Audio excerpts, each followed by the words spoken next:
Hey guys, I just wanted to show you guys a comparison between the iPhone 5S all the way down to the 2G. Now I have done a video like this last year with the release of the original iPhone 5 and I really liked this, so here we go. Now in advance I do apologize for the number of hands on the screen. I had to get some people to help me with this. But here is the original shutdown test on all devices. I'm going to let go at the exact same time. So there it goes. Surprisingly, the 3GS was first, followed by the 3G, then the 4, and then the 2G. There's something about iOS 6 and lower that actually makes the shutdown time a lot faster than iOS 7.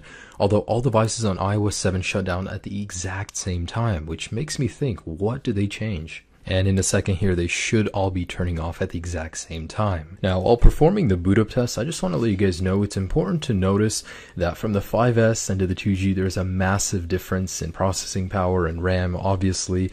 Also, the software is different, so that could majorly affect this. Now, I wasn't too surprised because the 5S, of course, came in first, followed by the 5 and 5C. What came next was actually pretty surprising. And just to let you guys know, all of these devices are freshly restored, non-jailbroken, completely stock. So the 5C and 5 was followed by the 4S, and surprisingly the 2G came before the iPhone 4, then the 3GS, then the iPhone 4, and then the iPhone 3G at long last. That was actually really surprising for me to see because these are all running the latest firmwares, and the 2G is obviously not as powerful as the 4.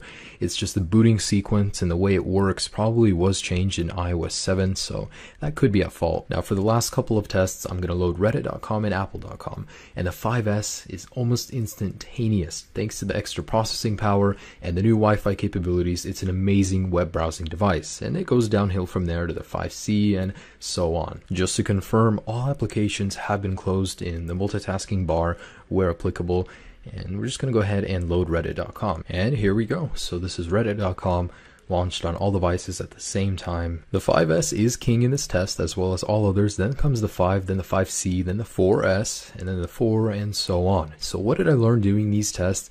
I learned that the amount of processing power is greater, of course, as the generation goes on, but it's marginally less noticeable the higher you go. So if you have a 5, I wouldn't really recommend upgrading to a 5S just based on the fact that you want an extra little bit of power because it has an amazing amount of power as it is. If you're always upgrading to the latest and greatest just based on that little spike in power, this video I just showed you guys that it isn't even that noticeable in your day-to-day use. So these videos I always enjoy making, guys. I really hope you guys liked it as well.